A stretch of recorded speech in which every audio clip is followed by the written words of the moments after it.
بسم الله الرحمن الرحيم الحمد لله رب العالمين والصلاة والسلام على أشرف الأنبياء والمرسلين سيدنا محمد صلى الله عليه وسلم وعلى آله وأصحابه أجمعين أما بعد அளவற்ற அருளாளனும் நிகரில்லா பெயரின் படைக்கணுமாகிய எல்லாம் வல்ல அல்லாஹ்வின் திருப்பெயரால் ஆரம்பம் செய்கின்றேன். அல்லாஹ்வின் சாந்தியும் சமாதானமும் நம் உயிரினும் மேலான கண்மணி நாயகம் உத்தம நபிநாதர் முத்து முஹம்மது ரசூலுல்லாஹ் ஸல்லல்லாஹு அலைஹி வஸல்லம் அவர்களின் மீதும் அவர்களின் குடும்பத்தார்கள் அவர்களின் அடிச்சுவற்றை அடிப்பிறலாமல் அப்படியே பின்பற்றி வாழ்ந்த உத்தம சத்திய சஹாபாக்கள் தாபிஈன்கள் தபா-தாபிஈன்கள் நாதாக்கள் ஷுஹதாக்கள் குறிப்பாக நம் அனைவர்களின் மீதும் அந்த வல்லோன் அல்லாஹ்வின் சாந்தியும் சமாதானம் என்றென்றும் நின்று நிலவட்டுமாக. ஆமீன். அஸ்ஸலாமு அலைக்கும் வரஹ்மத்துல்லாஹி வபரகாத்துஹு. கண்ணியத்திற்குரிய அல்லாஹ்வின் நல்லடியார்களே, இன்று ரமலானுடைய பிறை 17வது நோன்பிலே நாம் எல்லாம் இருந்து கொண்டிருக்கின்றோம். இன்றைய நாளை கடந்து விடாமல் இந்த ரமலான் மாதம் நமக்கு லேசாக இருக்காது. இன்றைய நாளை பற்றி நினைவு கூறாமல் நாம் எளிதாக இந்த ரமலான் மாதத்தை கடந்து விடவும் முடியாது. அந்த அளவிற்கு இஸ்லாத்திலே ஒரு மிகப்பெரிய வரலாற்று நிகழ்வினை செய்தது இன்றைய நாளிலே இருக்கிறது என்று சொன்னால், இந்த இஸ்லாம் இந்த அளவிற்கு உலகிலே 200 கோடி மக்களால் பின்பற்றி வருவதற்கான முக்கிய அடித்தளத்தை நிகழ்த்தியவர்கள், அதற்கான அந்த விதையை விதைத்தவர்கள் நமக்கெல்லாம் தெரியும், சஹாபாக்கள். அதிலும் குறிப்பாக ஒரு சில சஹாபாக்களுடைய ஒரு முக்கியமான விஷயங்கள் காரணமாகத்தான் இன்றைய காலகட்டத்திலே இந்த அளவிற்கு இஸ்லாம் பறந்து விரிந்திருக்கிறது என்று சொன்னால் அது மிகையாகாது. அதிலும் குறிப்பாக அல்லாஹ்வுடைய உதவியை நேரடியாக இந்த உலகம் கண்ட மாபெரும் நாளாக இன்றைய நாள் கருதப்படுகிறது. இன்னும் குறிப்பாக சொல்ல வேண்டும் என்று சொன்னால், வஹியை எடுத்துக்கொண்ட மலக்குமார்கள், உலகிற்கு வஹியை எடுத்துக்கொண்டு வந்த மலக்குமார்கள் முதலாக வாளை எடுத்துக்கொண்டு, அதிலும் குறிப்பாக குதிரையில் பயணம் செய்தவர்களாக அன்றைய நாளில் பத்ரிலே அன்னலம் பெருமானார் ரசூலுல்லாஹி ஸல்லல்லாஹு அலைஹி வஸல்லம் அவருடைய கூட்டத்தாருக்கு உதவி செய்ய வேண்டும் என்கின்ற ஒரே நோக்கத்திற்காக அல்லாஹ் ஜல்ல ஷானஹு தஆலா மலக்குமார்களை உதவிக்காக அனுப்பினான் என்று சொன்னால், அந்த அளவுக்கு முக்கியத்துவம் வாய்ந்த இந்த நன்னாளில் தான் நாம் எல்லாம் இங்கு தோற்றிருக்கிறோம். நல்லடியார்களே, அல்லாஹ் குர்ஆனிலே எண்ணற்ற இடங்களிலே பதிலுடைய நிகழ்வை பற்றி சொல்கிறான். அதில் ஒரு இடத்திலே அல்லாஹ் கூறுகிறான், வலக்கத் நஸரகுமுல்லாஹு பி பத்ரி வ அன்தும் அதில்லா ஃபத்தகுல்லாஹ லஅல்லகும் தஷ்குரூன். பதிலில் நீங்கள் எண்ணிக்கையிலும் ஆயுத பலத்திலும் மிக குறைந்தவர்களாக இருந்த சமயத்தில் நிச்சயமாக அல்லாஹ் உங்களுக்கு உதவி செய்தான். ஆகவே நீங்கள் நன்றி செலுத்துவதற்காக அல்லாஹ்வுக்கு பயந்து நடந்து கொள்ளுங்கள் என்று அல்லாஹ் குறிப்பிடுகிறான். நினைத்திற்குரிய அல்லாஹ்வின் நல்லடியார்களே, இஸ்லாத்தின் முதல் பெரிய போர் அன்னலம் பெருமானார் ரசூலுல்லாஹி ஸல்லல்லாஹு அலைஹி வஸல்லம் அவர்களை நேரடியாக களத்திலே இறங்கி தலைமைத்துவத்தை நிர்ணயித்து, தலைமை பதவியை நிர்ணயித்த அன்னலம் பெருமானார் அவர்கள் கலந்து கொண்ட முதல் பெரிய பத்ர் போர். இதற்கு முன்பாக எத்தனையோ போர்களுக்கு அன்னலம் பெருமானார் அவர்கள் சில ஆட்களை அனுப்புவார்கள். ஆனால் முதலாக அன்னலம் பெருமானார் அவர்களே நேரடியாக களத்திலே உதித்த நிகழ்வு இந்த பத்ருடைய நிகழ்வு. பத்ர் போர் என்று சொன்னாலே ஒரு நாட்டை கைப்பற்ற வேண்டும், அந்த நாட்டில் உள்ள மக்களை கைப்பற்ற வேண்டும், தன்னுடைய நாட்டை விசாலப்படுத்த வேண்டும், தன்னுடைய நாட்டினுடைய அந்த பரப்பளவை விசாலப்படுத்த வேண்டும் என்று சொல்வார்கள்.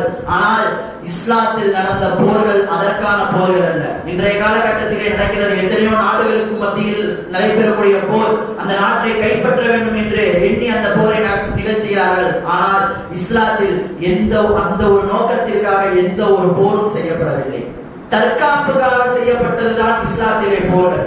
தற்காப்புக்காக ஒன்னா அவர்கள் எதிரிகள் நம்மளை தாக்க வருவார்கள், அவர்களை எதிர்த்து போரிடுவார்கள். இல்லை என்றால் வருங்காலத்தில் அந்த எதிரிகளுடைய அந்த தொல்லை இல்லாததற்காக எதிர்த்து போரிடுவார்கள். அப்படிப்பட்டதுதான் ஒவ்வொரு போர்களும். 15 வருட காலம் மிக மிக சித்திரவதைக்குள்ளாக்கப்பட்ட சஹாபாக்கள். 13 வருடம் மக்காவிலிருந்து மதீனாவுக்கு போனாங்களாச்சு நிம்மதியா இருக்கலாம் பார்த்தா மதீனாவிலும் தொல்லை கொடுக்கிறார்கள். பிறகு மதீனாவுக்கு வந்து 2 வருடங்கள் கழித்து இந்த போர் நிகழ்கிறது.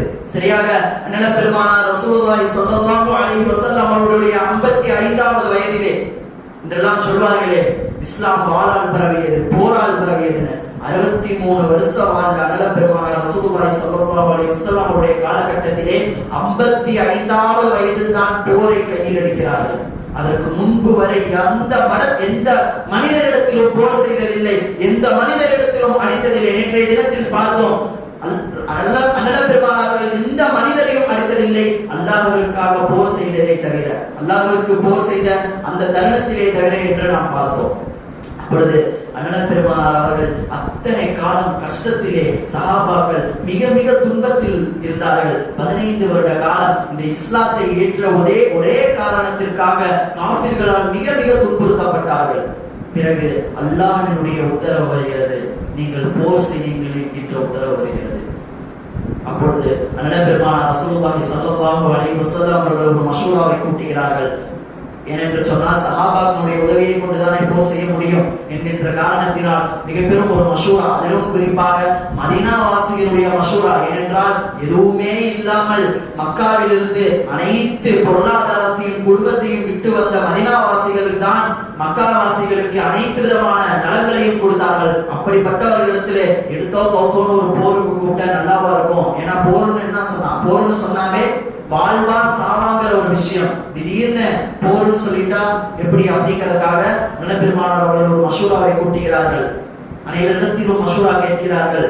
அபூபக்கர் ரலியல்லாஹு அவர்கள் வழக்கம் போல எந்திரித்து, யா ரசூலல்லாஹ், நீங்கள் ஆணையிடுங்கள், நாங்கள் போருக்கு தயாராகிறோம். உமர் ரலியல்லாஹு அவர்கள், நீங்கள் ஆணையிடுங்கள், நாங்கள் போருக்கு தயாராகிறோம் என்று ஒவ்வொரு சஹாபாக்களாக சொல்லி வருகிறார்கள். நல்ல பெருமானார் அவர்களுடைய மதீனாவாசிகளுடைய அந்த வார்த்தையை கேட்பதற்காக அவரோடு இருக்கிறார்கள். அப்பொழுது 20 வயதிற்கும் குறைந்த ஒரு சஹாபி, 16 17 வயது சஅத் இப்னு முஆத் ரலியல்லாஹு அவர்கள் எந்திரிக்கிறார்கள். அவர்கள் சொல்கிறார்கள், யா ரசூலல்லாஹ், ஏதோ எங்களுடைய பதிலை நாடி இருப்பது போன்ற எங்களுக்கு தெரிகிறது என்று சொல்லி மொத்த மதீனாவாசிகளுக்கு சாதகமாக நான் நின்று பேசுகிறேன். நீங்கள் இந்த கடலை காமித்து நீங்கள் குதி என்று சொன்னாலும் நாங்கள் குதித்து விடுவோம். உங்களை நாங்கள் உண்மைப்படுத்தினோம், உங்களுடைய ஹக்கை நாங்கள் உண்மைப்படுத்தினோம் என்று சொல்லி நாங்கள் போருக்கு தயார், போரில் நாங்கள் பொறுமையுடன் இருப்போம், எக்காரணத்தை கொண்டும் புறமுதுகிட்டு காட்டி நாங்கள் ஓட மாட்டோம் என்று மொத்த மதீனாவாசிகளுக்கு சாதகமாக சஅத் இப்னு முஆத் ரலியல்லாஹு அவர்கள் சிறு வயதிலே நின்று அண்ணல் பெருமானாரிடத்திலே சொன்னார்கள். அத்துடன் அந்த மஷூரா முடிவடைகிறது. போருக்கு தயாராகுங்கள் என்று அண்ணல் பெருமானார் ரசூலுல்லாஹி ஸல்லல்லாஹு அலைஹி வஸல்லம் அவர்கள் சொல்கிறார்கள்.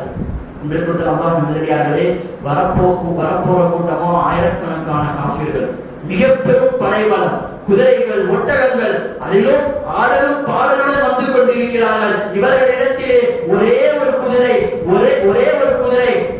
ஒரு ஒட்டகத்திற்கு 3 மனிதர்கள், ஒரு ஒட்டகத்திற்கு 3 பேர் ஏறி பயணம் செய்யக்கூடிய எந்த ஒரு தளவாடங்களும் இல்லை. மிக மிக கொத்திகள் கூர்மையாக்கப்பட்டதல்ல, மிக மிக நெருத்த ஒட்டகங்கள் போன்றவற்றை கொண்டு இந்த சஹாபாக்களுடைய கூட்டம் பதிலுக்கு செல்கிறது. 2 கூட்டமும் பதிலுடைய அந்த கிணறிலே நிற்கிறார்கள். அன்றைய இரவு நல்ல பெருமானார் ரசூலுல்லாஹி ஸல்லல்லாஹு அலைஹி வஸல்லம் அவர்கள் அதிகமாக சுஜூதிலே துஆ செய்கிறார்கள். எப்படி எல்லாம் துஆ செய்கிறார்கள் என்று சொன்னால், யா அல்லாஹ், இன்று மட்டும் நாளை மட்டும் நீ எங்களுக்கு வெற்றி கொடுக்கவில்லை என்று சொன்னால் இனி உன்னை வணங்குவதற்கு உலகிலே ஒரு முஸ்லிம் கூட இருக்க மாட்டான் என்று சொல்கிறார்கள். அந்த அளவுக்கு மிக பெரும் அழுகையாக நல்ல பெருமானார் அவர்கள் சுஜூதிலே நீண்ட துஆவை கேட்கிறார்கள். அன்றைய நேரத்திலே அபூபக்கர் ரலியல்லாஹு அவர்கள், யா ரசூலுல்லாஹ், எந்திரிங்கள், ஏன் நீங்கள் இந்த அளவுக்கு கஷ்டப்படுகிறீர்கள்? நிச்சயமாக அல்லாஹ் உங்களுக்கு நமக்கு வெற்றியை கொடுப்பான் என்று அவர்களை ஆறுதல் படுத்துகிறார்கள். அல்லாஹ்வின் நல்லடியார்களே, இப்பொழுது அல்லாஹ்வினுடைய மாபெரும் வெற்றி வந்தது. அல்லாஹ் பெருமானார் அவர்கள் சுஜூதிலிருந்து தலையை தூக்குகிறார்கள். அபூபக்கர் ரலியல்லாஹு அவர்களை பார்த்து சொல்கிறார்கள், இதோ ஜிப்ரீல் அலைஹிஸ்ஸலாம் அவர்கள் வந்து கொண்டிருக்கிறார்கள், இதோ ஜிப்ரீல் அலைஹிஸ்ஸலாம் அவர்கள் வாளேந்தி வருகிறார்கள், குதிரையில் வருகிறார்கள் என்று புன்முறுவலுடன் அவர்கள் எந்திரிக்கிறார்கள். அன்றைய இரவிலே அண்ணல் பெருமானார் ரசூலுல்லாஹி ஸல்லல்லாஹு அலைஹி வஸல்லம் அவர்கள் அபூபக்கர் ரலியல்லாஹு அவர்களை கூட்டிட்டு சென்று இப்படி ஒரு இடத்திலே வட்டமிட்டு, இந்த இடத்திலே இவனுடைய தலை, இந்த இடத்திலே இவனுடைய உடம்பு என்று 11 இடத்திலே 11 காஃபிர்கள் கொல்லப்படுவார்கள் என்று அண்ணல் பெருமானார் ரசூலுல்லாஹி ஸல்லல்லாஹு அலைஹி வஸல்லம் சொல்கிறார்கள். அல்லாஹ் நல்லடியார்களே, அந்த 11 பேர் யார் என்று நாம் வரலாற்றிலே பார்த்தோம் என்று சொன்னால், மக்காவிலே இருக்கும் பொழுது அண்ணல் பெருமானார் ரசூலுல்லாஹி ஸல்லல்லாஹு அலைஹி வஸல்லம் அவருடைய முதுகின் மேல் ஒட்டகத்தினுடைய குடலை, அந்த கழிவுகளை வைத்த அந்த 11 காஃபிர்கள் தான். அந்த 11 காஃபிர்கள் அண்ணல் பெருமானார் அவருடைய அந்த அந்த முதுகின் மேலே அன்றைய தினத்திலே பிரசவம் அடைந்த அந்த ஒட்டகத்தினுடைய அனைத்து கழிவுகளையும் எடுத்துக்கொண்டு அண்ணல் பெருமானாருடைய அந்த முதுகிலே வைக்கிறார்கள். உடனே ஒரு சஹாபி ஃபாத்திமா ரலியல்லாஹு அன்ஹா 6 வயசு, ஃபாத்திமா ரலியல்லாஹு அன்ஹா 6 வயசு, இப்படி உங்களுடைய தந்தைக்கு இப்படி நிகழ்கிறது என்று சொல்லி உடனடியாக ஃபாத்திமா ரலியல்லாஹு அன்ஹா அவர்கள் வருகிறார்கள். தன்னுடைய தந்தை சுஜூதினுடைய வேளையிலே தன்னுடைய தந்தை முஹம்மது நபி ஸல்லல்லாஹு அலைஹி வஸல்லம் முதுகிலே அப்படி ஒட்டக கழிவு இருப்பதை காட்டி பார்த்து தன்னுடைய கையால் அதை அகற்றி அண்ணல் பெருமானார் அவர்களை தூக்குகிறார்கள். அண்ணல் பெருமானார் அவர்கள் ஃபாத்திமா ரலியல்லாஹு அன்ஹா அவர்களை கட்டி பிடித்து அழுகிறார்கள். எந்த ஒரு வரலாற்றிலே எந்த ஒரு இடத்திலும் அண்ணல் பெருமானார் அவர்கள் தன்னுடைய மகளை கட்டி பிடித்து அழுததாக இல்லை, இந்த ஒரு நிகழ்வினை தவிர. 6 வயது ஃபாத்திமா ரலியல்லாஹு அன்ஹா அவர்களுக்கு அந்த ஃபாத்திமா ரலியல்லாஹு அன்ஹா அவருடைய வாயிலிருந்து வரக்கூடிய வார்த்தை, என்னுடைய தந்தை உங்களை என்ன செய்தார்கள், நிச்சயமாக உங்களுக்கு சாபம் தான் என்று ஃபாத்திமா ரலியல்லாஹு அன்ஹா அவருடைய சாபம் மீதில் அடங்கியது. அந்த 11 பேரும் அந்த பத்ரிலே வஃபாத்தானார்கள், பத்ரிலே கொல்லப்பட்டார்கள் என்று சொன்னால் எந்த அளவிற்கு இந்த பத்ர் ஒரு முக்கியத்துவம் வாய்ந்த மிக மிக உணர்ச்சி பூர்வமான ஒரு போர் என்பதை நாம் பார்க்க வேண்டும். அல்லாஹ்வின் நல்லடியார்களே, அடுத்த நாள் பத்ருடைய நேரம் ஆரம்பிக்கிறது. சஹாபாக்கள் அனைவரும் வரிசையில் இருக்கிறார்கள். வரிசையில் சஹாபாக்கள் அனைவரும் இருக்கிறார்கள். நன்றாக கவனிக்க வேண்டும். ஒவ்வொரு முஅஜிஸா, அண்ணல் பெருமானார் அவர்கள் சின்னதாக செய்த ஒவ்வொரு முஅஜிஸாவை நாம் பார்க்க முடிகிறது. அந்த சில அற்புதங்களை அந்த பத்ரிலே நிகழ்த்தி காட்டினார்கள். எண்ணற்ற அற்புதங்கள் அல்லாஹ்வுடைய உதவியாகவும் வந்தது. அண்ணல் பெருமானார் அவர்களும் பல அற்புதங்களை அந்த பத்ரிலே செய்து காட்டினார்கள். அன்றைய நேரத்திலே பத்ருடைய யுத்தம் ஆரம்பமாகிறது. இங்கிட்டு இருப்பதோ 313 சஹாபாக்கள், அதிலும் 308 பேர் தான் அந்த களத்தில் இருக்கக்கூடியவர்கள். மீதியுள்ள 5 பேர் அந்த சில வேலைகளை செய்யக்கூடியவர்கள். இந்த பக்கம் ஆயிரக்கணக்கான காஃபிர்கள், மிக பெரும் படைபலம். இந்த பக்கம் பார்த்தா இஸ்லாத்தினுடைய தலை சிறந்த சஹாபாக்கள் அபூபக்கர் ரலியல்லாஹு அன்ஹு அவர்கள், உமர் ரலியல்லாஹு அன்ஹு அவர்கள், உஸ்மான் ரலியல்லாஹு அன்ஹு அவர்கள், அலி ரலியல்லாஹு அன்ஹு போன்ற மிக பெரும் சஹாபாக்கள். அந்த பக்கம் பார்த்தா மிக பெரும் கேடுகெட்ட காஃபிர்களுடைய தலைவர்கள், மூத்த தலைவர்கள் அபூ ஜஹல் இருக்கிறான், உமையா இருக்கிறான், உத்பா இருக்கிறான், போன்ற ஷைபா இருக்கிறான், போன்ற மிக பெரும் தலைவர்கள் அந்த சைடு. 2 பேருக்கும் மத்தியில் போர் ஆரம்பமாகிறது.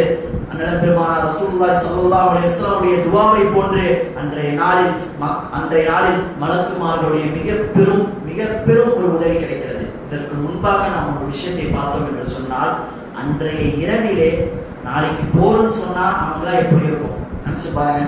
வாழ்வா சாவான்னு தெரியாது, உயிர் இருக்குமா போகுமான்னு தெரியாது. அன்றைய நேரத்திலே நிம்மதியான தூக்கத்தை தூங்கினார்கள் சஹாபாக்கள். அன்றைய இரவிலே நிம்மதியான தூக்கம், அல்லாஹ் கொடுத்த தூக்கம். அதே போன்று அன்றைய காலை பொழுதிலே மழை பொழிந்தது.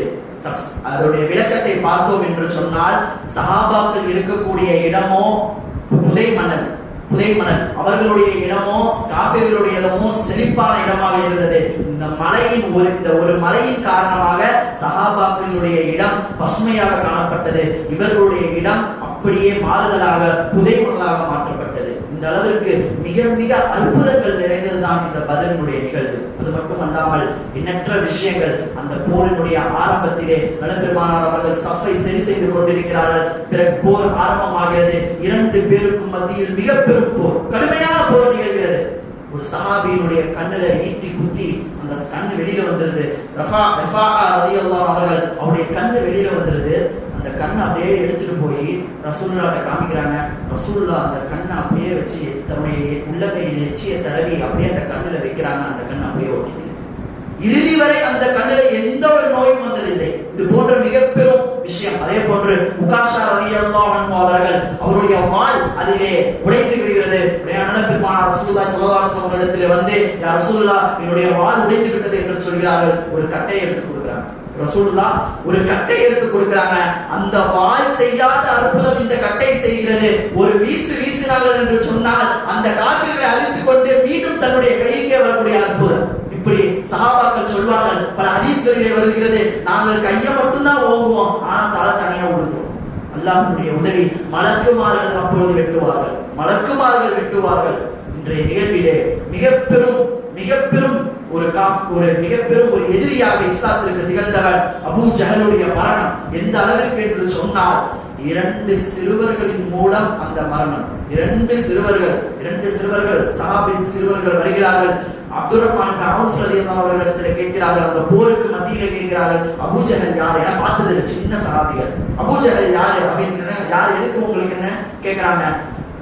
அதனால ரசூலுல்லாஹ் ரொம்ப கொடுமைப்படுத்தினாங்க. நாங்க எங்க கையால அபூ ஜஹலை கொல்றோம் அப்படின்னு சொல்றாங்க. உடனே இங்க வந்து அபூ ஜஹல் காமிக்கிறார்கள். போய் ஒரே போர் அபூ ஜஹலை ஒரே போராக போடுகிறார்கள். அபூ ஜஹல் படுத்து வைக்கிறார். அப்பொழுதும் அவனுடைய உயிர் போகவில்லை. அவனுடைய உயிர் யாருடைய கையால் போக வேண்டும் என்று சொன்னால் இப்னு மஸ்ஊத் ரலியல்லாஹு அவர்களை எட்டி மிதித்தான். ஒரு காலத்திலே மக்காவினுடைய அந்த நேரத்திலே இப்னு மஸ்ஊத் ரலியல்லாஹு அவர்கள் மிக பெரும் சஹாபி, அவர்களை மிக மிக கொடுமைப்படுத்தினான் அபூ ஜஹல். அன்றைய நேரத்திலே அவனுடைய தலையை அறுத்து விட்டு அவனுடைய தலையை கையோடு இழுத்து வருகிறார்கள். கையோடு இழுத்து வந்த நல்ல பெருமானார் ரசூலுல்லாஹி ஸல்லல்லாஹு அலைஹி வஸல்லம் இடத்திலே ஒப்படைக்கிறார்கள். நல்ல பெருமானார் ரசூலுல்லாஹி ஸல்லல்லாஹு அலைஹி வஸல்லம் அவர்கள் சொன்னது போன்றே எங்கெங்கெல்லாம் வட்டமிட்டு காட்டினார்களோ அந்த இடத்தில் அந்தந்த காஃபிர்கள் இறந்து போனார். சுமார் அந்த காஃபிர்களுடைய கூட்டத்திலே 70 காஃபிர்கள் கொல்லப்பட்டனர். 70 காஃபிர்கள். நம்மளுடைய சஹாபாக்களுடைய கூட்டத்திலே 14 சஹாபாக்கள் ஷஹீதானார்கள். ஷஹீதானார்கள் என்று அனைத்து பத்ர் சஹாபாக்களையும் சொல்ல முடியாது. பத்ர் ஷஹீதுகள் என்று பொதுவாக சொல்லப்படும். ஆனால் 14 சஹாபாக்கள் உயிர் தியாகம் செய்தனர். நல்லியார்களே, இந்த அளவிற்கு பெருமானார் ரசூலுல்லாஹி ஸல்லல்லாஹு அலைஹி வஸல்லம் காலகட்டத்தில் நடந்த இந்த மிகப்பெரும் போர் மிகப்பெரிய ஒரு மாற்றத்தை உண்டாக்கியது. மிகப்பெரும் அற்புதங்கள் நிகழ்ந்தது. பெருமானார் ரசூலுல்லாஹி ஸல்லல்லாஹு அலைஹி வஸல்லம் கேட்ட துஆவிற்காக மலக்குமார்கள் இறங்கி வந்தார்கள். குர்ஆனிலே சொல்லப்படுகிறது 5000 மலக்குமார்கள் வந்து போரிட்டார்கள் என்று சொல்லப்படுகிறது. அந்த அளவுக்கு மிக பெரும் ஒரு திருப்புமுனை. அவர்கள் அன்று இல்லை என்று சொன்னால் இன்று நாம் இல்லை. அவர்கள் அன்றைய நாளிலே அவர்கள் போர் செய்யவில்லை, அந்த போரிலே அவர்களுக்கு வெற்றி கிடைக்கவில்லை என்று சொன்னால் இன்றைய காலகட்டத்திலே 200 கோடி முஸ்லிம்கள் உலகிலே வாழ்ந்திருக்க முடியாது. அப்படிப்பட்ட ஒரு மிக பெரும் சக்தி பெருமானார் ரசூலுல்லாஹி ஸல்லல்லாஹு அலைஹி வஸல்லம் அவருடைய ஆசைக்கிணங்க அல்லாஹ் தஆலா மாபெரும் வெற்றியை கொடுத்தார். மிக மிக எளிமையானவர்களாக இருந்தார்கள் சஹாபாக்கள். மிக மிக எளிமையானவர்கள். அன்றைய காலகட்டத்தில் அவர்கள் அல்லாஹ்வின் மீது மட்டும் தவக்குள் வைத்து குர்ஆனிலே சொல்லப்படும் அந்த போரின் பொழுது இவர்களுக்கு சஹாபிகளுக்கு அந்த காஃபிர்களை சிறிய கூட்டமாகவும் காஃபிர்களுக்கு இந்த சஹாபி பெருமக்களை பெரும் கூட்டமாகவும் அல்லாஹ் மாற்றி காமிச்சான். ஒவ்வொன்றும் அல்லாஹ்வுடைய அற்புதம். அல்லாஹ்வுடைய உதவியை கொண்டு மட்டுமே வெற்றி கிடைத்தது. எண்ணற்ற உதவிகள் அல்லாஹ் அந்த பத்ர் சஹாபாக்களுக்கு வழங்கினான். அன்பிற்குரிய அல்லாஹ்வின் நல்லடியார்களே, இப்படிப்பட்ட பத்ர் சஹாபாக்களுடைய அந்த இன்றைய நினைவு தினத்திலே நம் பத்ர் சஹாபாக்களை நாம் நினைவு கூறவே கடமைப்பட்டுள்ளோம். அதே போன்று தஃப்சீரிலே அதே போன்று சஹீஹ் புகாரியினுடைய சரக விரைவாளர்கள் அந்த விளக்க உரையாற்றக்கூடிய மிக பெரும் ஆலிம் பெருமக்கள் சொல்கிறார்கள், இப்படிப்பட்ட இந்த உயிர் தியாகம் செய்த இந்த சஹாபாக்களினுடைய குறிப்பாக இந்த பத்ர் சஹாபாக்களுடைய பெயரை சொல்லி கேட்கப்படும் துஆ கபூலாக்கப்படும் என்று சொல்லி காட்டுகிறார்கள். இவர்களுடைய பெயரை சொல்லி கேட்கப்படும் துஆ கபூலாக்கப்படும் என்று சொல்லப்படுகிறது. ஏன் என்று சொன்னால் நாளை சொர்க்கத்திலும் உயர்ந்த அந்தஸ்தில் இருப்பவர்களும் இந்த பத்ர் சஹாபாக்கள் தான். அப்படிப்பட்ட முறையிலே பத்ர் சஹாபாக்களுக்கு நம்மளால் முடிந்த நன்றி கடனாக அவர்களுக்காக இப்பொழுது யாசினுக்கு துஆ செய்யப்படும்.